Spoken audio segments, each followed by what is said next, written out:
私はそんなに怖くないんですけど。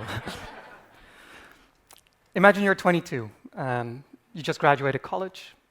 It's your first day at your new job. You meet your boss, you meet 3 colleagues, you get a tour of the office.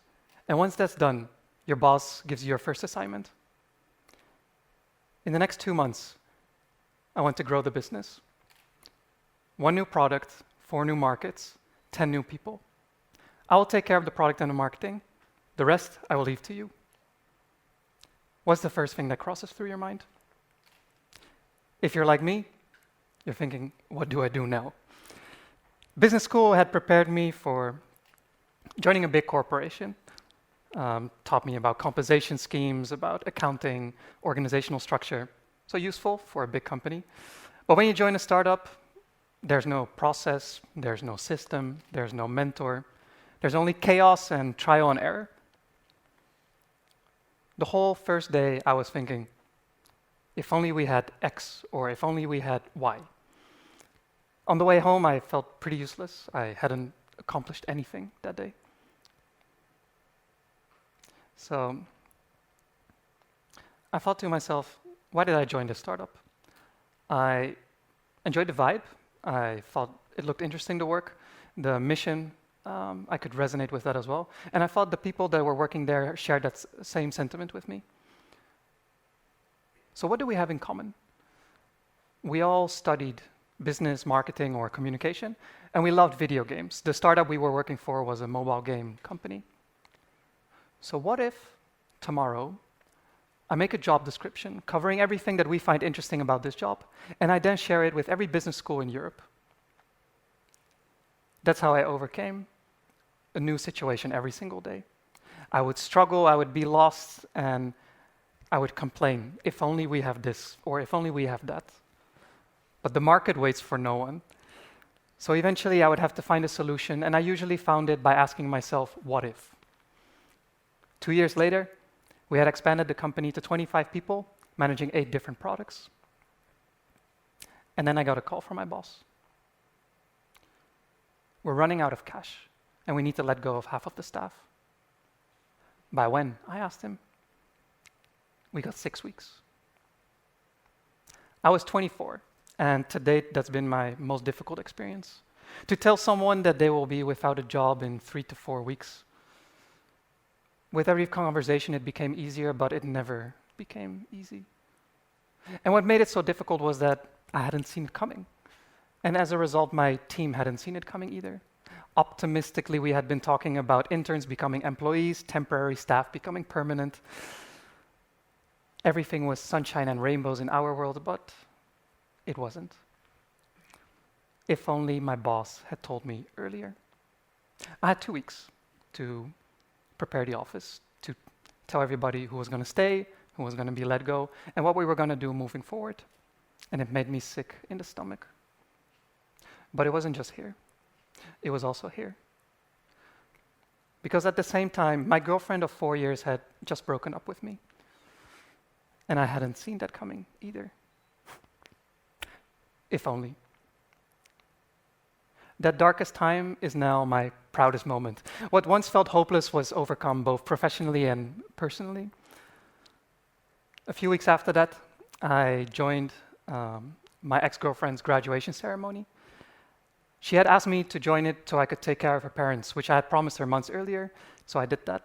And on the train ride back, I was thinking to myself, what do I want in life? I asked it a few times, and the same one word kept coming up. Japan. A 30-minute train ride had never gone by that quickly, and by the time I got home, I had made up my mind, I am going to Japan. I told my parents that night, my boss the next morning, and for the next 6 months, I spent my time preparing my workplace for a life without me. During that time, I didn't do any job hunting, but 1 year after I had made the decision, I was now on a plane to Japan. It was the end of a chapter and the start of a new one. And while the first few years were spent thinking, if only we have this or that, the next few years would be spent thinking, it doesn't make any sense. This started as soon as I arrived at the airport in Osaka. When I got there, I got a residence card that I used to identify myself in Japan. And I also got a piece of paper with my personal ID number that I use for insurance, taxes, City Hall. But if I wanted to do any of that online, I would have to separately apply for a My Number card. 3 cards that could easily have been put together into one with a lot less paperwork. It doesn't really make any sense. A few weeks later, I was driving for the first time, and next to me sat a Japanese friend of mine. And once we got to the traffic light, my friend told me the light is blue. Japanese has a word for green, but what we consider a green light in most other languages, the Japanese for some reason consider a blue light. It doesn't make any sense to me. But the most shocking thing was the omiyage, a souvenir that you bring to your workplace or your family after you come back from a trip. Usually people buy snacks or junk food because it's cheaper, it's lighter, easier to carry than something like fruits or crafts.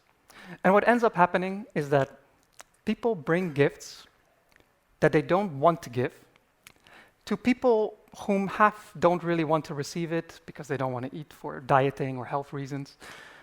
But because it's rude to refuse a gift, everybody ends up eating it anyway. But why would I give something if I don't want to give it? So after my first trip, I didn't give anything to my workplace.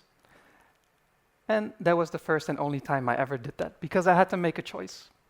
Comply and become a part of the group. Refuse and remain an outsider forever. But till today, it still doesn't make any sense to me. A year after I'd been in Japan, I went home for Christmas. And something strange happened.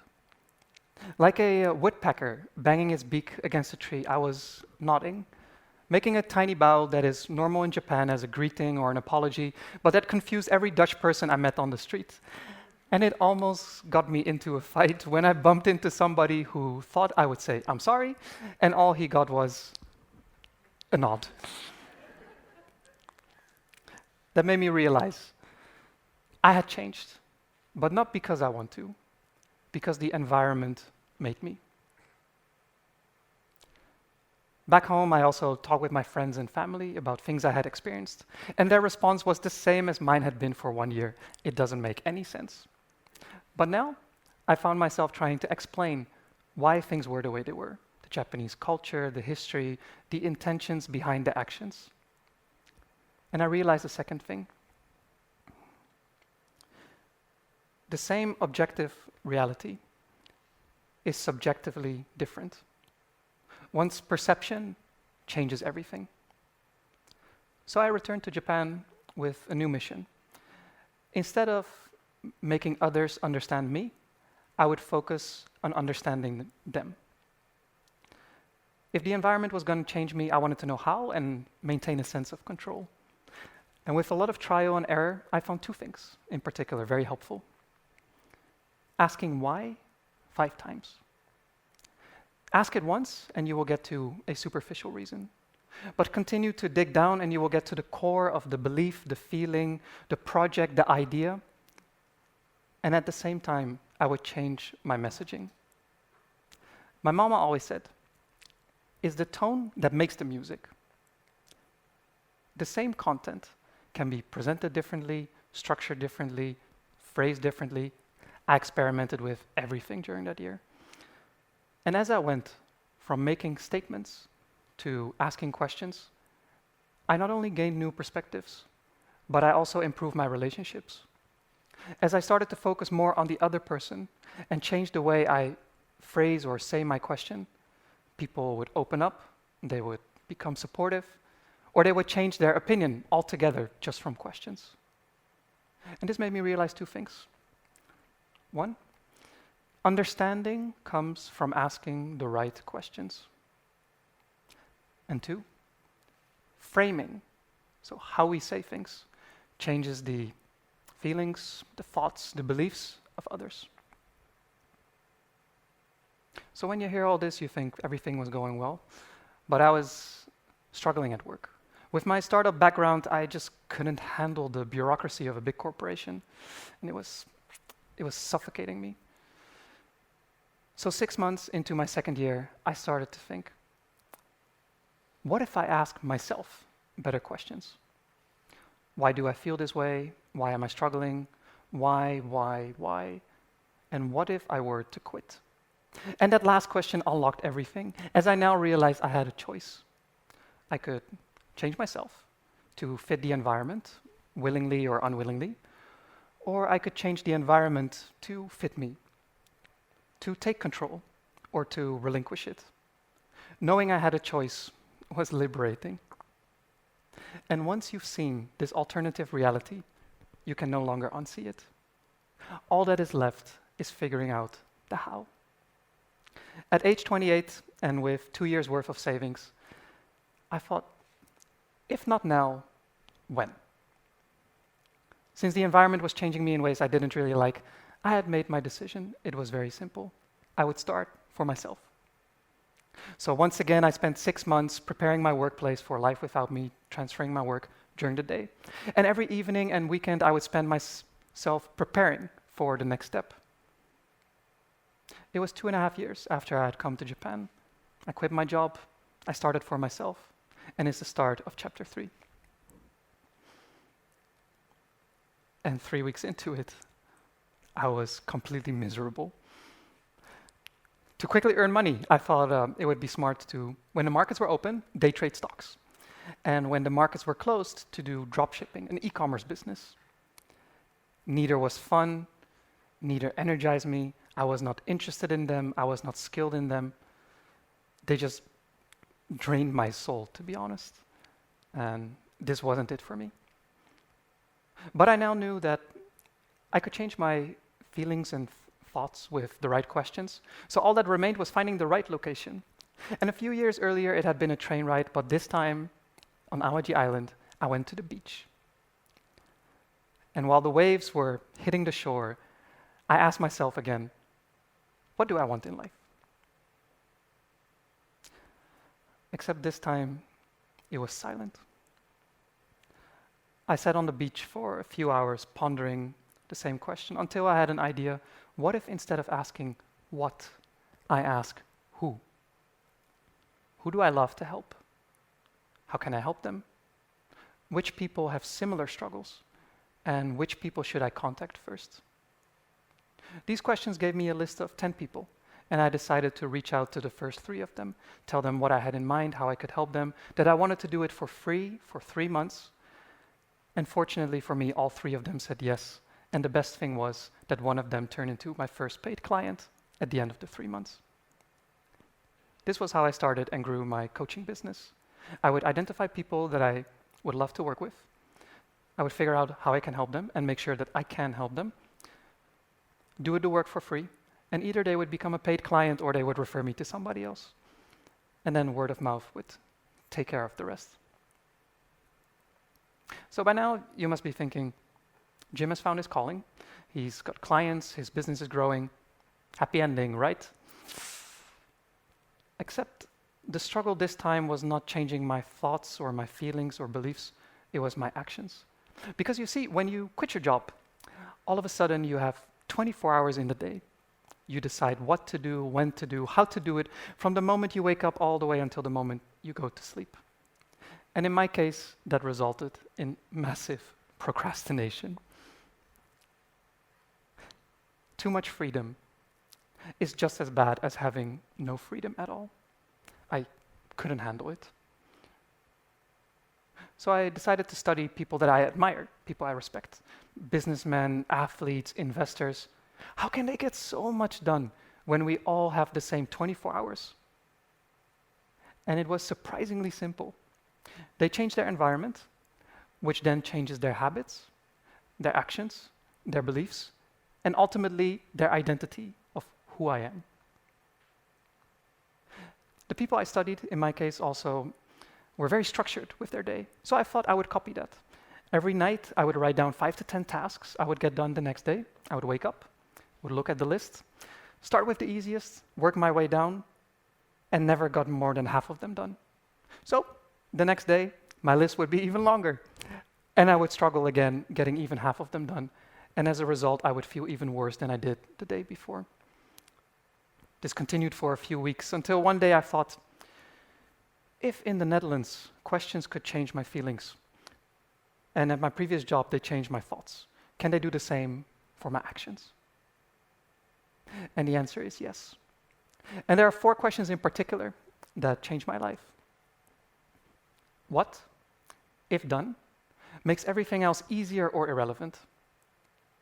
This forces me to focus on one activity or one project, one task that emphasizes effectiveness over efficiency.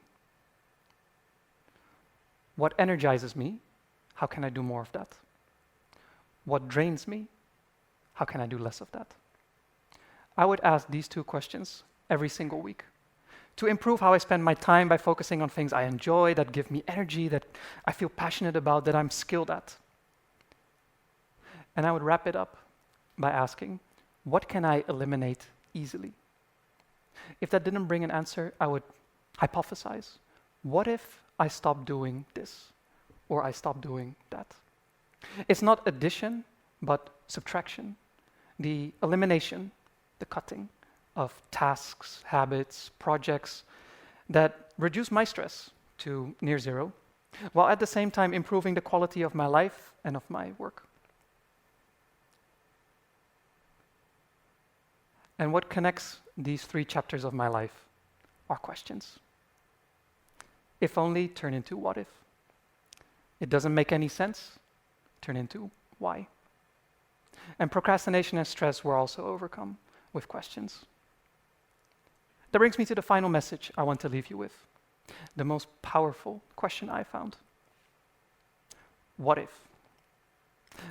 But not the way you're used to using it. What if I hadn't lost that money? What if this hadn't happened to me? What if I had gotten that promotion? Focus your what if on the past and you'll be filled with regret, a time long, long gone. But focus your what if on the future and you will find opportunity, a time yet to come. What if my parents were to pass away tomorrow? Have I said everything I wanted? What if tomorrow I do what I love? Do I let life happen to me or for me? And finally, what if everything in life is a choice? Thank you. ありがとうございました。